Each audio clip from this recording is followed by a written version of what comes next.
Hello friends, good morning. Super കൺമണിയുടെ ഇന്നത്തെ ഒരു അടിപൊളി എപ്പിസോഡിന്റെ റിവ്യൂലേക്ക് എല്ലാവർക്കും സ്വാഗതം. അങ്ങനെ സാഗറിന് എന്തെങ്കിലും ആപത്ത് സംഭവിക്കുമോ എന്ന് ഭയക്കുന്ന കൃഷ്ണനെ കൺമണി മാക്സിമം സമാധാനിപ്പിക്കുന്നുണ്ട്. എന്തായാലും നാളെ തന്നെ സാഗർ സാറിനെ വിളിക്കണമെന്നും ഫാക്ടറി നാളെ തുറക്കുമെന്നുള്ള കാര്യത്തെക്കുറിച്ചെല്ലാം സംസാരിക്കണമെന്നും കൺമണി പറഞ്ഞു കൊടുക്കുന്നുണ്ട്. പിന്നെ സാറ് കാരണമാണല്ലോ ഈ ഫാക്ടറി നാളെ തുറക്കാൻ പോകുന്നത്. എത്രയോ തൊഴിലാളികളുടെ ജീവിതമാണ് സാറ് കാരണം വീണ്ടും പച്ച പിടിക്കാൻ പോകുന്നത്. അവരുടെയൊക്കെ പ്രാർത്ഥനയും പിന്തുണയും ജീവിതകാലം മുഴുവൻ സാറിന്റെ കൂടെ ഉണ്ടാവും. എന്നാൽ കൃഷി പറയുന്നുണ്ട്, കൺമണിയാണ് അവരുടെ അവസ്ഥ ശരിക്കും മാറ്റിയത്, ഞാനല്ല കാരണം. ഞാൻ ജസ്റ്റ് കൂടെ നിന്ന് മാത്രമേ ഉള്ളല്ലോ. കൺമണിയുടെ പക്വതയോടെയുള്ള ഇടപെടല്, കാര്യങ്ങൾ വിശദീകരിച്ച രീതി, അതൊക്കെയാണ് ഇതിലേക്ക് എത്തിച്ചത്.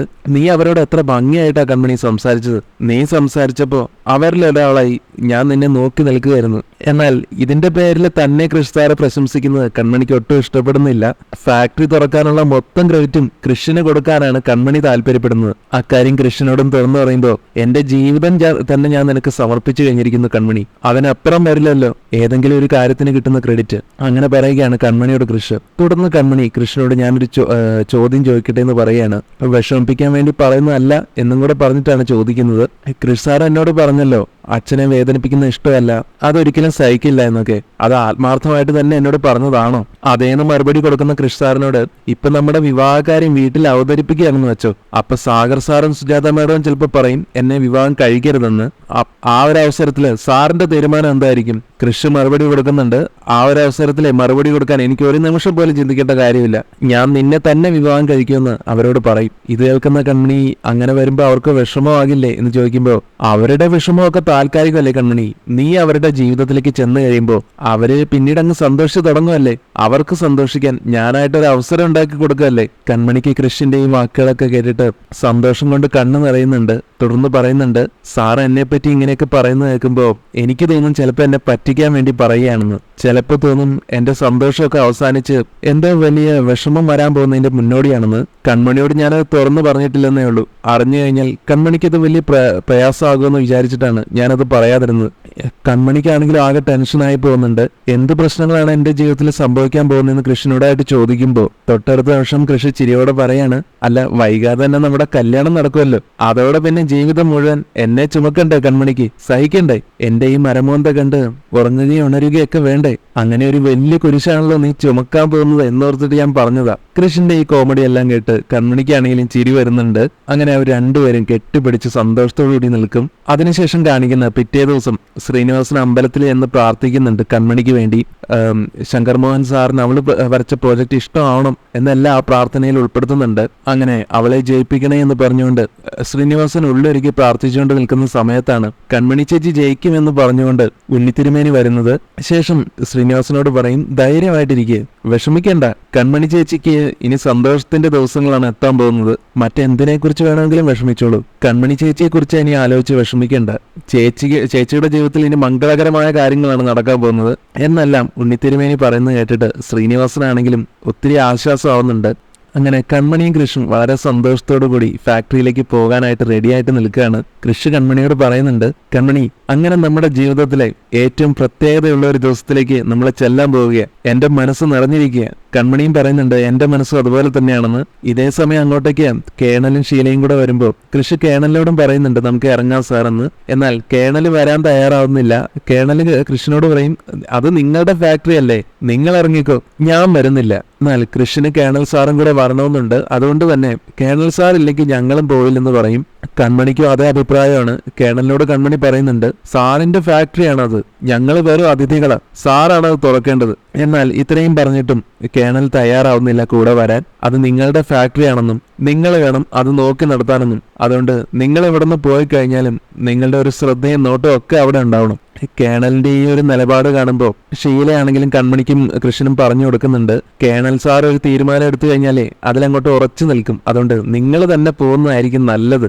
ഇക്കൂട്ടത്തിലെ കേണല് കൃഷ്ണനോടായിട്ട് ഇന്ന് തന്നെ നിന്റെ അച്ഛനെ വിളിക്കണമെന്നും ദേവ്ജി എന്നോട് എല്ലാം പറഞ്ഞിട്ടുണ്ട്. അച്ഛനോടുള്ള അഭിപ്രായ വ്യത്യാസവും തർക്കവും ഒക്കെ എല്ലായിടത്തും ഉണ്ടാവും. അത് നിത്യജീവിതവുമായിട്ട് കൂട്ടിക്കുഴയ്ക്കണ്ട. അതുകൊണ്ട് ഇന്ന് തന്നെ സാഗറിനെ വിളിക്കണമെന്ന് കേണൽ പറയുന്നത് കേട്ടിട്ട് കൃഷ് ആണെങ്കിൽ അത് സമ്മതിച്ചുകൊണ്ട് ഞാൻ ഇന്ന് തന്നെ അച്ഛനെ വിളിച്ചോളാം എന്ന് പറയും. കൺമണിയും പറയുന്നുണ്ട് ഇന്ന് തന്നെ കൃഷ് സാറ് വിളിക്കുമെന്ന്. കൺമണിയും കൂടെ അത് പറഞ്ഞപ്പോൾ കേണലിന് കൂടുതൽ വിശ്വാസമാവുന്നുണ്ട്. അങ്ങനെ കൺമണിയും കൃഷിനെയും സന്തോഷമായിട്ട് പോയി വരാൻ പറഞ്ഞ് ഫാക്ടറിയിലേക്ക് യാത്രയാക്കുന്നുണ്ട് കേണൽ. അതിനുശേഷം കാണിക്കുന്നത് സുമിത്രയെ വിളിക്കുകയാണ് വക്കീല്, ഷൺമുഖം വക്കീല്. സുമിത്ര ചോദിക്കുന്നുണ്ട് ഭാഗ്യശ്രീയെ പറ്റി എന്തെങ്കിലും വിവരം കിട്ടിയോന്ന്. എന്നാൽ വക്കീല് പറയും ഇതുവരെ ഒരറിവും കിട്ടിയിട്ടില്ല എന്ന്. ആ സമയം സുമിത്ര ഓർമ്മിപ്പിക്കുന്നുണ്ട് എന്തൊക്കെയായാലും ശരി ഇന്ന് ഇരുട്ടി വിളക്കുന്നതിന് മുമ്പ് അവളെ കണ്ടുപിടിച്ചേ മതിയാകൂ, അല്ലെങ്കിൽ എല്ലാ പ്ലാനുകളും തകരും. ഇതേ സമയം വക്കീലാണെങ്കിൽ സുമിത്രയെ കുറ്റപ്പെടുത്തി സംസാരിക്കുന്നുണ്ട്. ഭാഗ്യശ്രീ സൂക്ഷിക്കാൻ അറിയാത്തത് നിങ്ങളുടെ പിടിപ്പുകേടാണെന്നും സ്വന്തം മകളെ നിങ്ങളുടെ രീതിയിൽ കൊണ്ടുവരാത്തത് അവളെ അവളുടെ രീതിക്ക് വിട്ടത് സുമിത്രാജി തന്നെയല്ലേ, അപ്പോഴേ ഇനി കരഞ്ഞിട്ട് കാര്യമൊന്നുമില്ല. ഇത് കേൾക്കുന്ന സുമിത്ര ആകട്ടെ വക്കീലിനോട് പറയുന്നുണ്ട് വക്കീലെ ഈ സമയത്ത് ഇനി കുറ്റവും കുറവും ഒക്കെ കണ്ടുപിടിച്ച് കൂടുതൽ ഞങ്ങളെ വിഷമിപ്പിക്കല്ലേ. അവളെ കണ്ടുപിടിക്കുന്നത് വരെ ഒരു മനസ്സമാധാനവും ഇല്ല എനിക്ക്. അറിയാലോ നമ്മുടെ പദ്ധതികൾ നടപ്പിലാക്കാൻ എല്ലാ പഴുതുകളും അടച്ചിട്ടുള്ള ഒരു സംവിധാനമാണ് ഞാൻ പൂർത്തിയാക്കിയിരിക്കുന്നത്. അത് നടപ്പാക്കുക തന്നെ വേണം. സാഗർ അവസാനിച്ച് അവന്റെ മകൻ ബലരാമൻ എന്നേക്കുമായി ജയിലിലുമായി കഴിഞ്ഞാൽ പിന്നെ എനിക്ക് സമാധാനം കിട്ടും. എന്നാൽ ഇതേ സമയം വക്കീൽ സംശയത്തോട് ചോദിക്കുന്നുണ്ട് സാഗറിന്റെ മരണത്തോടെ സുമിത്രാജിക്ക് ആശ്വാസം കിട്ടുമോ? സാഗറിന്റെ കുടുംബത്തിലെ എല്ലാവരെയും തീർക്കുമെന്നല്ലേ സുമിത്രാജി ശപഥം ചെയ്തിരിക്കുന്നത്. എന്നാൽ അതും ഞാൻ നിറവേറ്റുക തന്നെ ചെയ്യുമെന്ന് ആത്മവിശ്വാസത്തോടെ പറയുന്നുണ്ട് സുമിത്ര. ആദ്യം സാഗർ, പിന്നെ കാര്യങ്ങൾ നമ്മുടെ കയ്യിലായി കഴിയുമല്ലോ. പക്ഷെ എല്ലാം കൃത്യമായിട്ട് നടക്കണമെങ്കിൽ അതിന് ഭാഗ്യശ്രീ നിശബ്ദയാകണം. അവളെ കിട്ടിക്കഴിഞ്ഞാൽ ആജീവനാന്തകാലം വീട്ടുതടവില്ല, അത് ഉറപ്പാ. പിന്നെ അവൾ ഒരിക്കലും വെളിച്ചം കാണില്ല. എല്ലാം കൃത്യമായിട്ട് മുന്നോട്ട് പോകുന്നതിനിടയിലായിരുന്നു കാര്യങ്ങളെല്ലാം ഒലച്ച് അവളെ രക്ഷപ്പെട്ടിരിക്കുന്നത്. അതുകൊണ്ട് വക്കീലെ നാളെ സൂര്യൻ ഉദിക്കുന്നതിന് മുമ്പ് അവളെ നമുക്ക് കിട്ടണം. വർഷങ്ങളായിട്ട് ഞാൻ സ്വപ്നം കാണുന്ന ദിവസമാണ് ഇപ്പൊ കൺമുന്നിൽ. എന്റെയും ബാലുവിന്റെയും പ്രതികാരത്തിന്റെ ദിവസം. അതെന്തായാലും നടക്കുക തന്നെ ചെയ്യണം. പക്ഷെ അതിനു മുമ്പ് ഭാഗ്യശ്രീയുടെ ഭീഷണി ഇല്ലാതായിരിക്കണം. വക്കീലൊന്ന് ആത്മാർത്ഥമായിട്ട് അവളെ തിരഞ്ഞ് കണ്ടുപിടിക്കണം. ഉടനെ ഷൺമുഖം വക്കീലും പറയുന്നുണ്ട് ഭാഗ്യശ്രീയെ കിട്ടുമെന്ന് തന്നെയാണ് എന്റെയും പ്രതീക്ഷ. പക്ഷെ വല്ല ദുർബുദ്ധിയും തോന്നി അവള് പോലീസ് സ്റ്റേഷനിൽ എങ്ങാനും പരാതിപ്പെട്ടാൽ നമ്മൾ തീർന്നുവെന്ന് ഓർക്കണം. ആ പറഞ്ഞത് കേട്ട് സുമിത്രയ്ക്കും പേടിയാവും. ഇനി ഭാഗ്യശ്രീയെ തീർക്കേണ്ടി വരുവാണെങ്കിൽ ഞാൻ അതും ചെയ്യുമെന്നും അയാൾ മുൻപേ പറഞ്ഞു വയ്ക്കുന്നുണ്ട്. അങ്ങനെ ഫാക്ടറിയിലേക്ക് വരുന്ന കൃഷ്ണനെയും കൺമണിയും കയ്യടികളോടെയാണ് അവിടുത്തെ തൊഴിലാളികൾ സ്വീകരിക്കുന്നത്. രണ്ടുപേരുടെയും കഴുത്തില് പൂമാലയെല്ലാം അണിയിക്കുന്നു. മാല അണിയിച്ചതിന് ശേഷം വാസുകി രണ്ടുപേരെ കൊണ്ടും ലഡു എല്ലാം കഴിപ്പിക്കുന്നു. ഇതൊക്കെ കണ്ട് കൃഷി വാസുകിയോട് പറയുന്നുണ്ട് വൻ ആഘോഷമാണല്ലോ എന്ന്.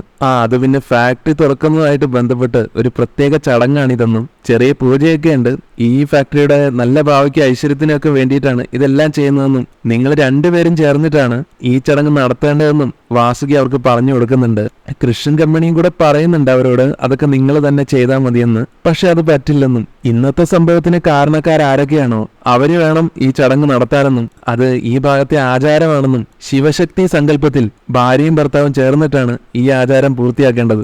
നിങ്ങളാണല്ലോ ഈ ഫാക്ടറി തുറക്കാൻ കാരണക്കാരായ ഭാര്യ ഭർത്താക്കന്മാർ. അതുകൊണ്ട് നിങ്ങൾ തന്നെ വേണം അത് ചെയ്യാനെന്ന് അവര് പറയുകയാണ് അവരോട്, കൃഷ്ണനോടും കൺമണിയോടും. അതോടൊപ്പം തന്നെ ഒരു സ്ത്രീ കൃഷ്ണനെയും കൺമണിയെയും കുറിച്ച് പറയുന്നുണ്ട് നല്ല സ്നേഹമുള്ള ഭാര്യയും ഭർത്താവുമാണ് നിങ്ങളെന്നും വനതുറക്കയ്ക്ക് മുമ്പില് താലി തൊട്ട് പ്രാർത്ഥിക്കുന്നത് ഞാൻ കണ്ടു. ഇതൊക്കെ കേട്ട് കൺമണിയും കൃഷ്ണൻ പരസ്പരം മുഖത്തോട് മുഖം നോക്കി ചിരിക്കുന്നുണ്ട്. അയ്യപ്പനും പറയുന്നുണ്ട് സാറും മേഡവും ഈ ചടങ്ങ് നടത്തി ഞങ്ങളുടെ ആഗ്രഹങ്ങളൊക്കെ സാധിപ്പിച്ചു തരണം. ഞങ്ങളുടെ ഏറ്റവും വലിയ ശത്രുക്കളായിരുന്നു നിങ്ങൾ.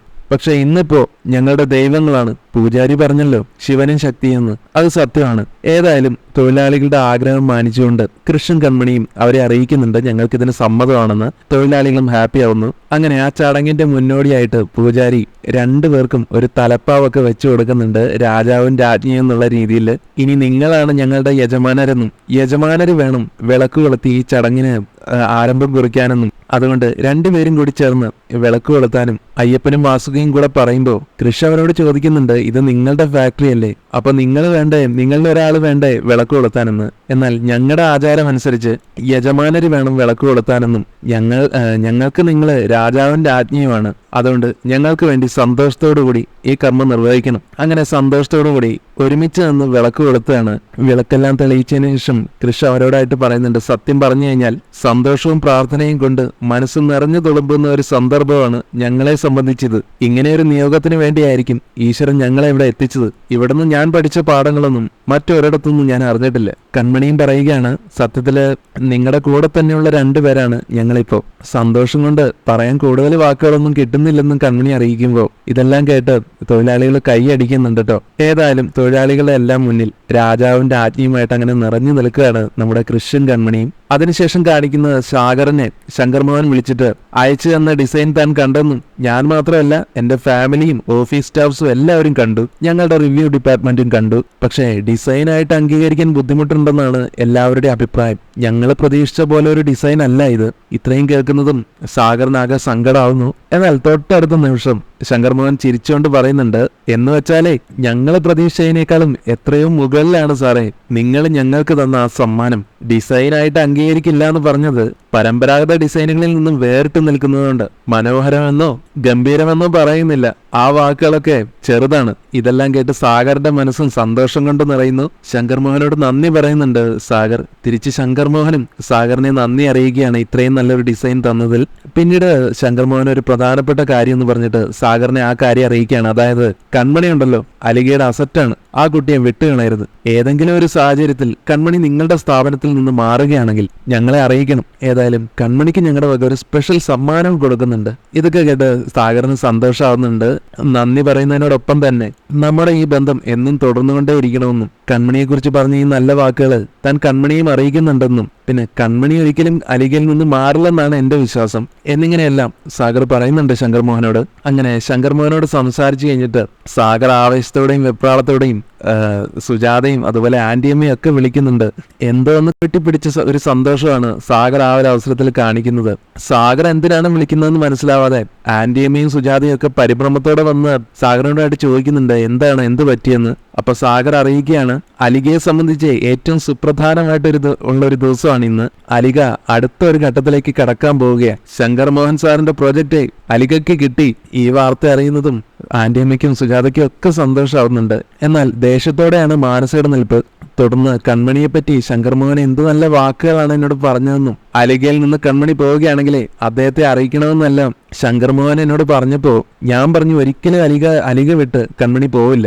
എന്നാൽ അത് കേട്ട് മുഖം വാടുന്നുണ്ട് സുജാതയുടെ ആന്റിയമ്മയുടെയും അതുപോലെ മാനസയുടെ ഒക്കെ. മാനസ അങ്ങനെ നിൽക്കുന്നത് കണ്ടിട്ട് മാനസയോട് ചോദിക്കുന്നുണ്ട് സാഗർ എന്താ ഒന്നും മിണ്ടാത്തെന്ന്. തുടർന്ന് മാനസ ഉപദേശിക്കുന്നുണ്ട്, മോളെ കൺമണിയുമായിട്ടുള്ള ഇഷ്യൂസ് എല്ലാം നീ മറക്ക്. ഇതിപ്പോ നമ്മുടെ സ്ഥാപനത്തിന് കിട്ടിയ ഒരു നേട്ടമല്ലേ. അങ്ങനെ ചിന്തിക്കാനും പറയുമ്പോ മാനസ സാഗറിനോട് പറയും, എനിക്ക് സന്തോഷം തന്നെ അങ്കിൾ. ഈ ഡിസൈൻ ശങ്കർ മോഹൻ സാറിന് ഇഷ്ടപ്പെടണമെന്ന് മറ്റാരേക്കാളും കൂടുതൽ പ്രാർത്ഥിച്ചത് ഞാനാ. അത് കേൾക്കുന്ന സാഗറും ആഹാ മിടുക്കി, അങ്ങനെ തന്നെ വേണം എന്നൊക്കെ പറഞ്ഞ് മാനസയെ അഭിനന്ദിക്കുന്നുണ്ട്. തുടർന്ന് ഈ ഒരു കാര്യം നമുക്ക് കൃഷ്ണൻ കൺമണി ഓഫീസിലേക്ക് വന്നാൽ ആഘോഷിക്കണമെന്നും തന്റെ ആഗ്രഹം അറിയിക്കുന്നുണ്ട് സാഗർ. ഇതൊരു വലിയ നേട്ടമല്ലേ, അത് നമുക്ക് ആഘോഷിക്കണമെന്ന് ആന്റിയമ്മയും പറയും. അങ്ങനെ ഈ സന്തോഷ വാർത്ത എനിക്ക് കുറെ പേരെയും കൂടെ അറിയിക്കാനുണ്ടെന്ന് പറഞ്ഞ് സാഗർ ഫോണും എടുത്തിട്ട് അവിടുന്ന് പോവാണ്. സാഗർ പോയതും മാനസ തന്റെ തനി സ്വരൂപം എടുക്കുകയാണ്. അവളുടെ ഒരു ഡിസൈൻ എന്ന് ദേഷ്യത്തോടെ പിറുപിറുത്തോണ്ട് പോവും. അതിനുശേഷം കാണിക്കുന്ന ഫാക്ടറി മൊത്തം ചുറ്റി നടന്ന് കാണുന്ന കൺമണിയുടെയും കൃഷ്ണന്റെയും അടുത്ത് വന്നിട്ട് വാസുകി വീണ്ടും പറയുന്നുണ്ട്, ഞങ്ങളുടെ ദൈവമാണ് നിങ്ങളെന്നും ഈ നാട്ടിലെ രാജാവും രാജ്ഞിയുമാണ് നിങ്ങളെന്നും ഇനി ഞങ്ങളുടെ ജീവിതകാലം മുഴുവൻ നിങ്ങൾ അങ്ങനെ തന്നെ ആയിരിക്കുമെന്നും അവര് സന്തോഷത്തോടു കൂടി അറിയിക്കുന്നുണ്ട്. ഞങ്ങൾക്ക് വീണ്ടും ആഹാരം കഴിക്കാൻ ഒരു അവസരം ഉണ്ടാക്കിയത് സാറാണ്, അത് ഞങ്ങൾ മരിച്ചാലും മറക്കില്ലെന്നെല്ലാം വാസുക്കി പറയുമ്പോ കൃഷ്ണ ആണെങ്കിൽ കൺമണിയെ ചേർത്ത് പിടിച്ചിട്ട് ഞാൻ ഒറ്റയ്ക്കല്ല, കൺമണി കൂടെ ചേർന്നിട്ടാണ് ഇതെല്ലാം സാധിച്ചത് എന്നിങ്ങനെ അറിയിക്കുമ്പോൾ അത് ഞങ്ങൾക്ക് അറിയാമെന്നും സാറിനെ കുറിച്ച് പറഞ്ഞ രണ്ടുപേരും അതിൽ ഉൾപ്പെടുമല്ലോ എന്നും വാസുകി പറയുന്നുണ്ട്. ശേഷം വാസുകി കൺമണിയോടായിട്ട് മാഡത്തിനോട് ഞങ്ങൾക്കൊരു അപേക്ഷയുണ്ട്. മാഡം അറിയപ്പെടുന്ന ഒരു ചിത്രകാരിയല്ലേ, ഞങ്ങളുടെ ഫാക്ടറിയിൽ സൂക്ഷിക്കാൻ ഒരു പടം വരച്ചു തരൂ എന്നാവശ്യപ്പെടുമ്പോൾ ഉറപ്പായിട്ടും വരച്ചു തരാമെന്ന് കൺമണിയും സന്തോഷത്തോടു കൂടി അറിയിക്കും. വാസുകി അവിടെ നിന്ന് പോയതിനു ശേഷം കൺമണി കൃഷ്ണനോട് പറയും, സാറിന്റെ ജീവിതത്തിലെ ഏറ്റവും വലിയൊരു നേട്ടമാണ് ഇപ്പൊ കൈവരിച്ചിരിക്കുന്നത്. അന്ന് ഞാൻ പറഞ്ഞു എന്റെ അഭിമാനം രക്ഷിക്കാൻ ഈ ഫാക്ടറി തുറക്കാൻ മുൻകൈ എടുക്കണമെന്ന്. സാർ എന്റെ അഭിമാനം രക്ഷിച്ചു. ഇനി സാഗർ സാറിനെ വിളിക്കണം പ്ലീസ് സാർ, എന്റെ അപേക്ഷയാണ്. കൃഷ്ണ അത് സമ്മതിച്ചുകൊണ്ട് പറയും, അതെ അച്ഛനെ ഇനി വിളിക്കണം. പക്ഷെ എങ്ങനെ ഞാൻ വിളിക്കും, എന്ത് പറയും? അതേസമയം കൺമണി, സാർ എന്തായാലും സാഗർ സാറിനെ വിളിക്കേ, വാക്കുകളൊക്കെ താനെ വന്നോളും. അതുകൊണ്ട് കൃഷ്ണനെ വിളിക്കാൻ തന്നെ പ്രേരിപ്പിക്കുകയാണ് കൺമണി.